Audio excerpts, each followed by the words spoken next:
Twin. We are back with another reaction video, and the video that I have for you guys today was sent by a subscriber, and they sent me this video because I think I mentioned something about what was a township in one of my previous videos, and they sent this to me, so I want to give a shout out to them for sending me this video. But I really still don't know what a township is, so I'm going to dive into this video. And if you live in this township, I think it's around Cape Town, if I'm not mistaken. If I am mistaken, I definitely apologize. But if you live in this one or live in any township in South Africa, please let me know, because I will definitely set up a video for you and I to talk about your township and talk about your country. Let's shine some light on your country and let's get it done, because again, I'm here to learn and I want to learn from you. And before we jump into the video, please do not forget to like, subscribe, and leave a comment, because again, I do go back and I will respond to all the comments. So let's jump into this video and let's see what you guys have for me today. We're living in a country whereby there's not enough for everybody, and by that happening, a lot of people, they find themselves on the wrong side of not having a job. You'll be scared that you'll be caught by the police, but what can we do? You have to sell in order to make money. If you're not having a job, it comes with consequences, and consequences are you're going to be in debts of money that you can't pay, that you don't have, that you don't even get an opportunity to what? Unfortunately, on the 24th, that's when we got retrenched. The company just closed. If there is nothing, you'll have to make something. Some people end up doing crazy things. Some people end up selling drugs. A lot of ladies end up being prostitutes. A lot of guys being gangsters, just trying to survive. This place is quite dangerous. Every day, such people get robbed. Some get murdered. Yeah. It's so painful. I don't understand it. It's not like they're bad. They don't have an opportunity. You're just left to die there.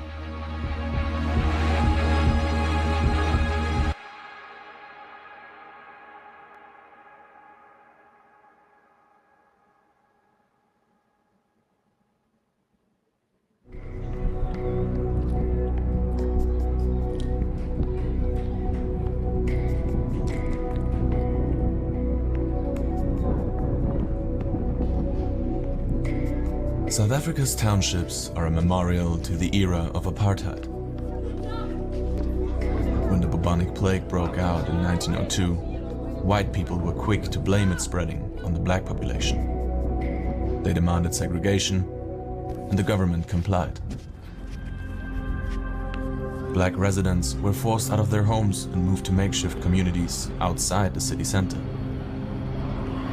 Even though apartheid was abolished in the 1990s, townships remained the dominant residential option for black South Africans. In total, roughly 50% of the country's population lives in these communities. Poverty is one of the biggest problems here, and there seems to be no way out. This is my security at night. Danger. There is no jobs at all. It's hard to get jobs nowadays. I work at the hospitality industry. I've worked at the retail industry, so I do have an experience, but COVID. The unemployment rate rose to an all-time high of 35% in 2021. According to the World Bank, 60% of those without a job reside in townships. Still, there are a few who created opportunities for themselves.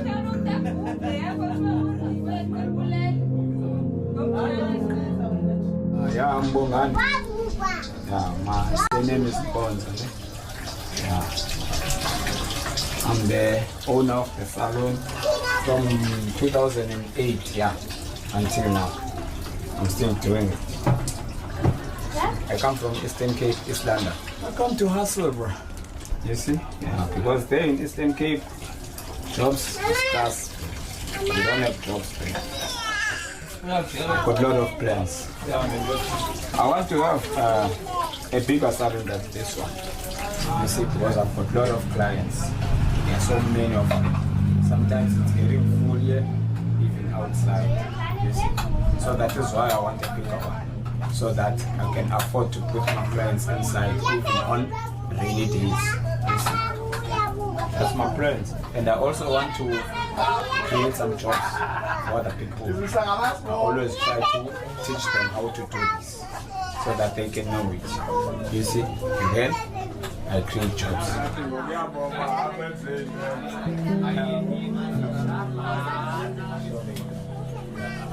Taking matters into your own hands seems like a solution at first, but there are setbacks.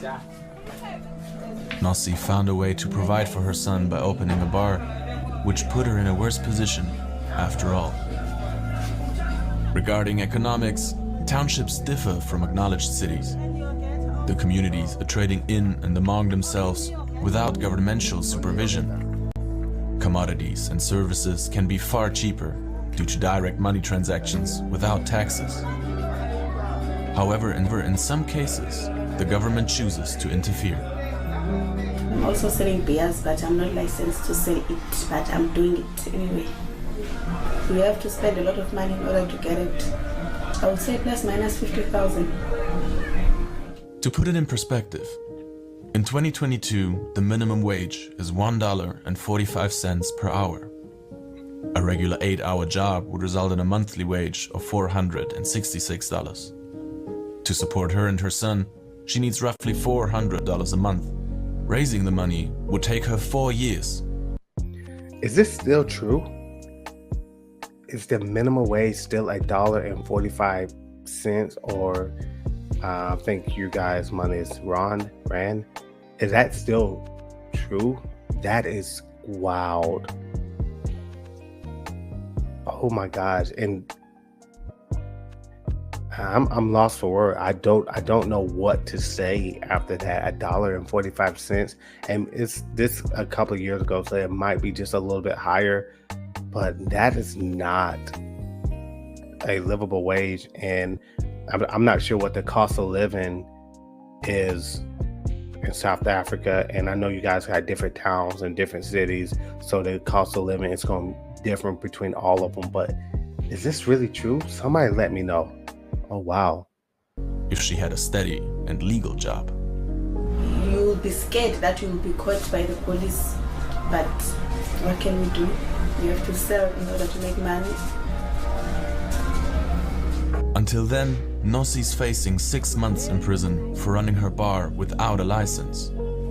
But due to rising poverty and hopelessness, there is a bigger threat hunting those who try to provide for themselves. It's not safe, you know. Like, especially like me, I do music. I have some other equipment that I really like want to protect them, you know. But with the things that happens around, you get frustrated, you know. I was crossing there by the radio there on that other side. I was get robbed, you know. The clothes, the watch, and and the phone, you know, and it's something that doesn't sit well with you. Yeah. So to me and some of my brothers, some they get stabbed, you know, for small things. I mean, there are thieves here who actually kill people and stuff, and sometimes we get robberies. They killed another one. Where is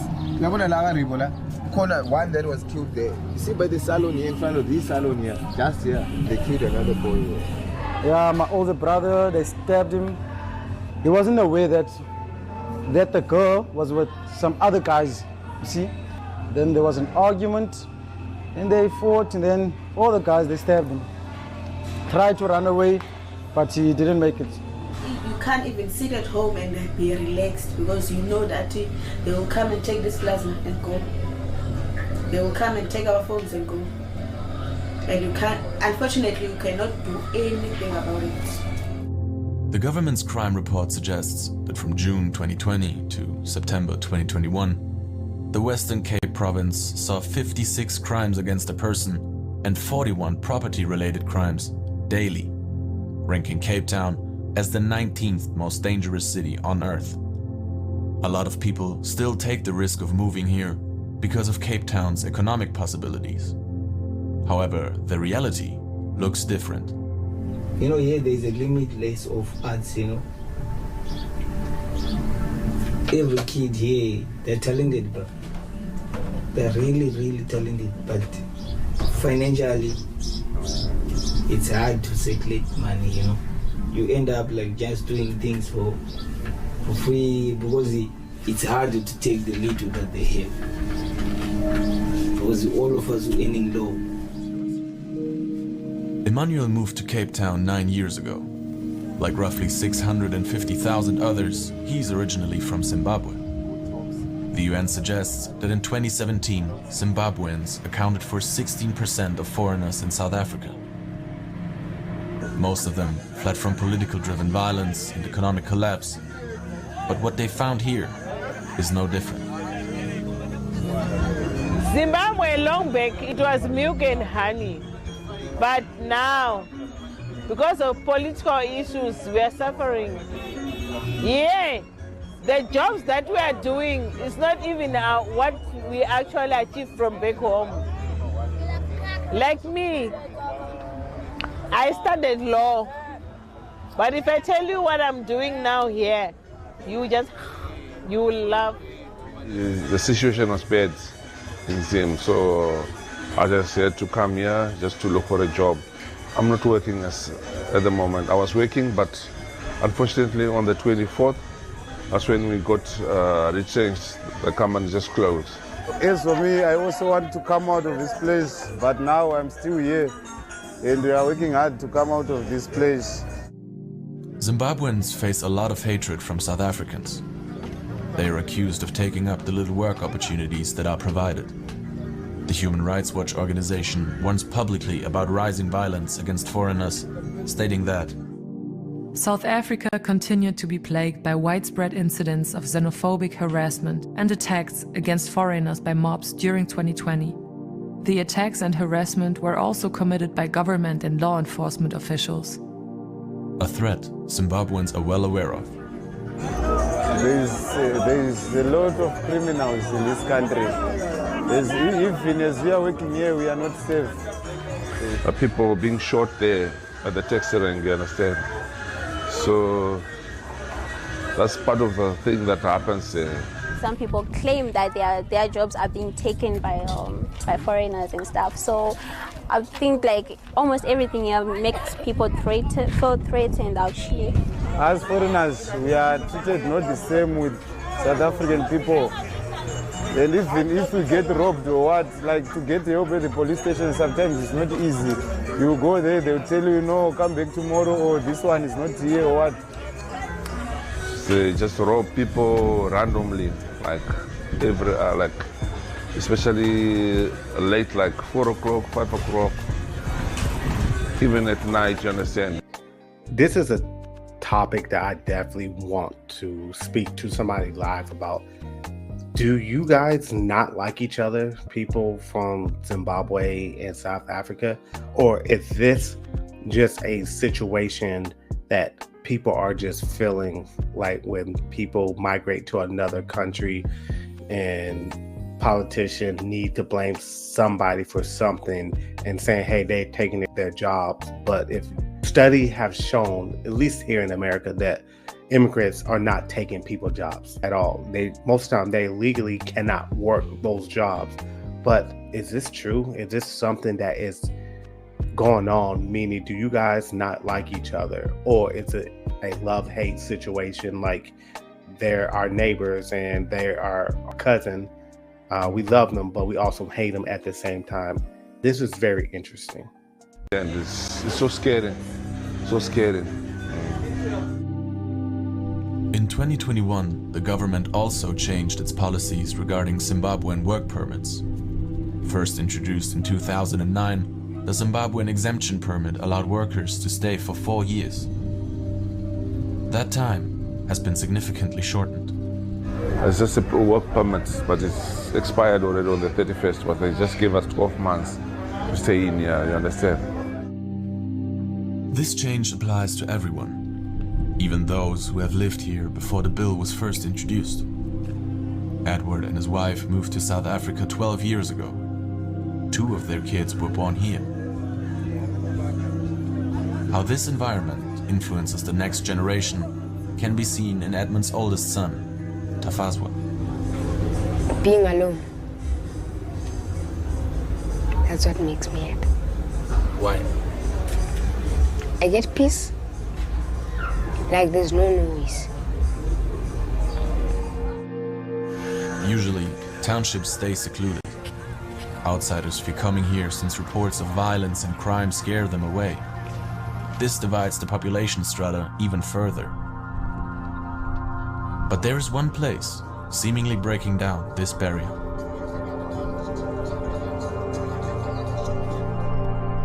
In 1983, in an attempt to get a hold of all the different smaller townships and informal settlements, the government created Khayelitsha. It was the first township with concrete houses that were offered for legal lease.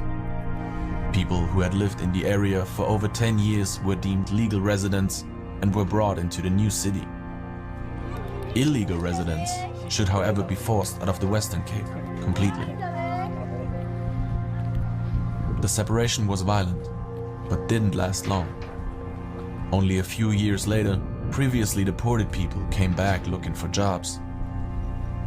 In 1995, Khayelitsha grew to a population of over 500,000, making it South Africa's 3rd largest ghetto. Some of the new residents brought their cattle and managed to become milk suppliers to the white part of Cape Town. Ironically, milk would once more become synonymous with prosperity roughly 20 years later. Tatenda lives in Khayelitsha. His family is renting one of the brick houses not far from the main road. Accommodations in this part of town can be vastly better than in other areas. Some families choose to stay here because rent is affordable rather than not having another option. We live a family of 6. There's 6 here.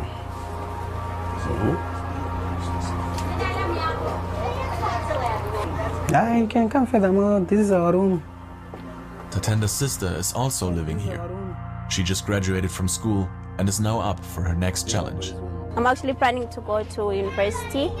Yeah, so I just hope some of these universities that I applied at are going to accept me.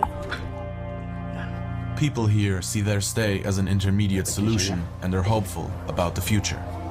I just wish to have a happy life. Me and my family, I wish to have a happy life. And I'm quite confident that I'm the one who's actually going to make that happiness come in our family, because I really want to study further and then be successful and give my family whatever they ever wished for in their lives.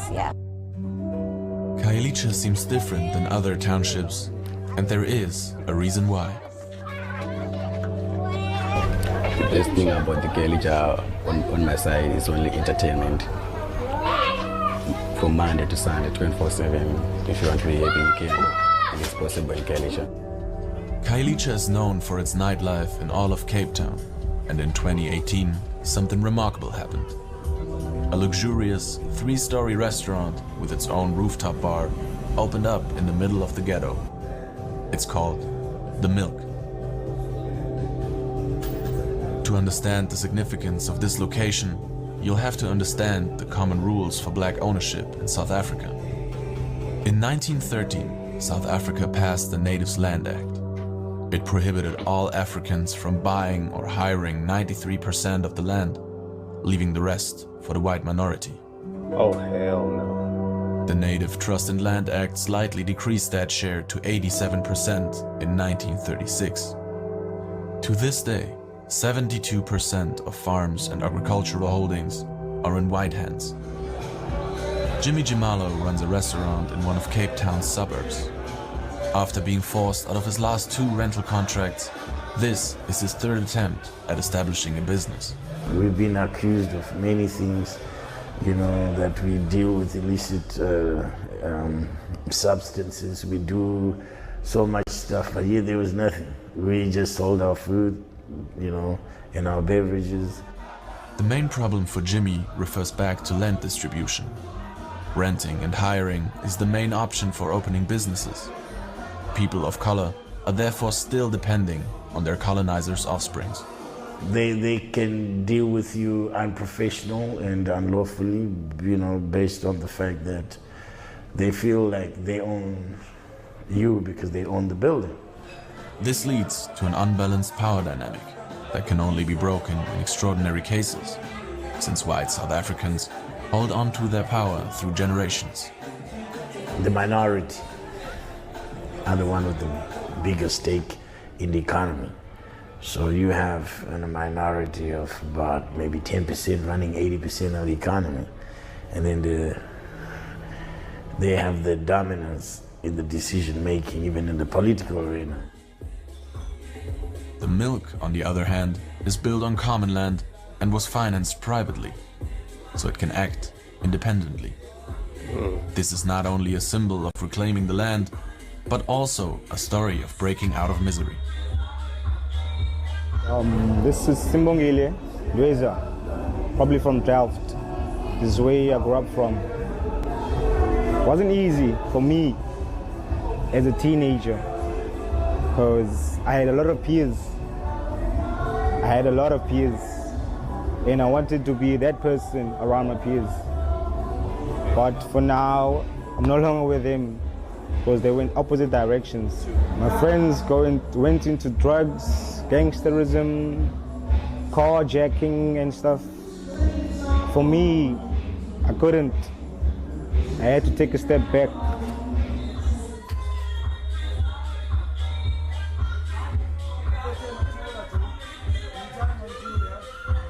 I never knew that one day I could be here,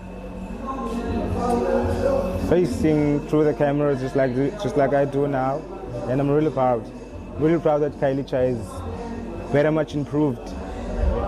From the past, we have experienced much gangsterism. I was so scared to come to Khayelitsha, but now I'm free. Khayelitsha is changing, and the milk could pave a way for a new economic uprising.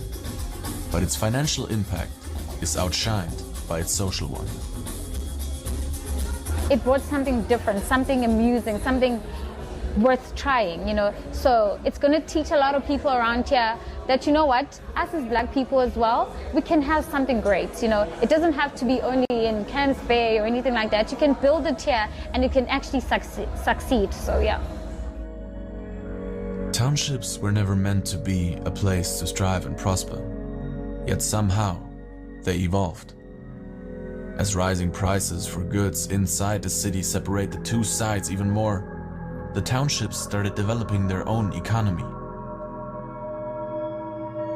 You can find restaurants here, barbershops, produce music, and even drink champagne on a rooftop. Still, violence and crimes are a haunting reality for those who live there, and realistically, it won't change anytime soon. There is no way to justify these actions, but it should be recognized that most of them happen out of despair. The people here rarely get a chance to be heard, so the last words should be spoken by those who live in these conditions, answering one last question.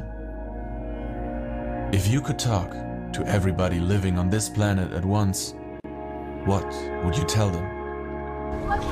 I would tell them to live their lives to the fullest, because you actually never know what happens like the next day or like later in the day. So just live your life as if like every day is the last day. People must be real and people must keep pushing. There's a day, it's coming through. They mustn't lose hope because of today or your past, because your past doesn't define you. They must keep hope, and keep trusting in what they believe in, what they see, their goals and their dreams. They must keep on trying, even if it's hard to make it, but keep on trying. Yeah. You need to hustle harder. That's it.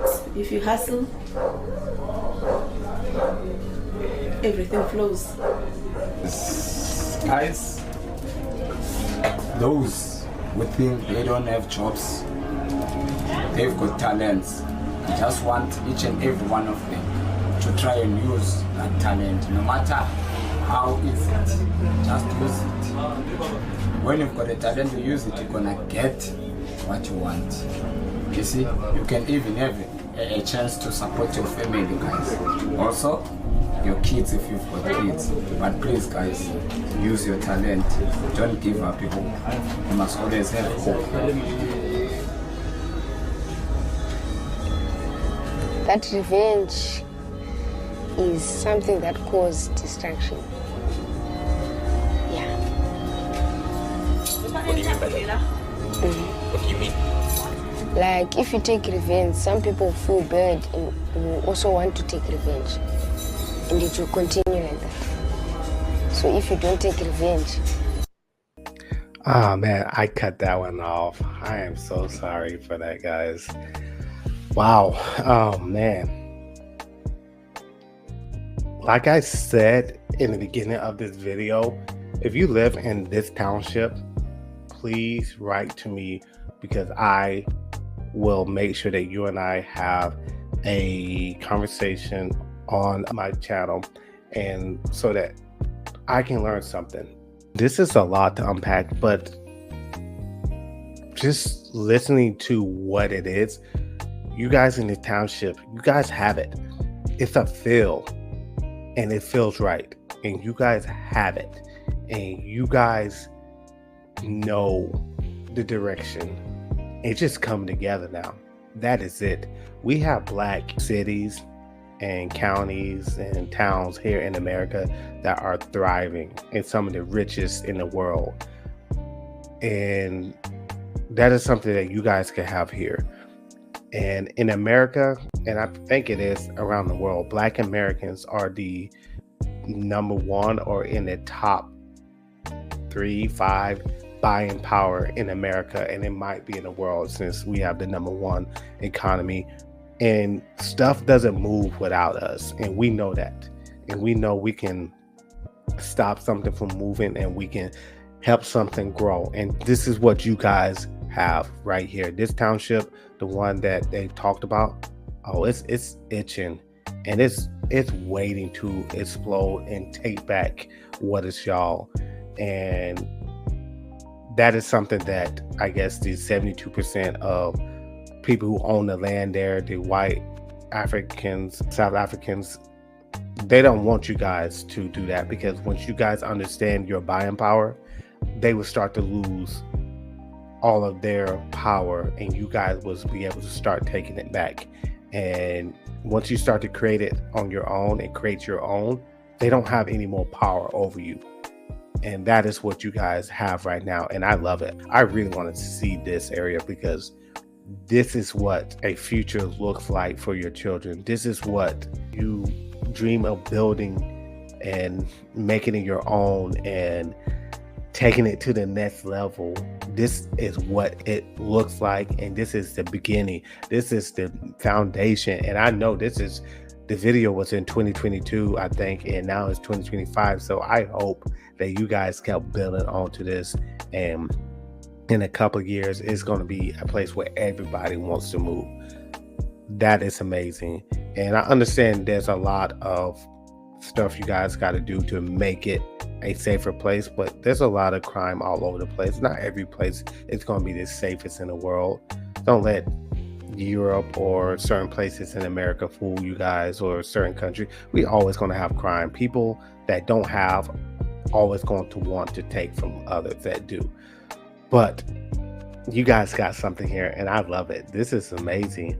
And one thing that he said at the end is, leave something, or what would you tell the world? I would tell everyone out there, don't be afraid to fail, because that is the only way we will learn from our mistakes. If we keep doing everything right, we will never learn anything.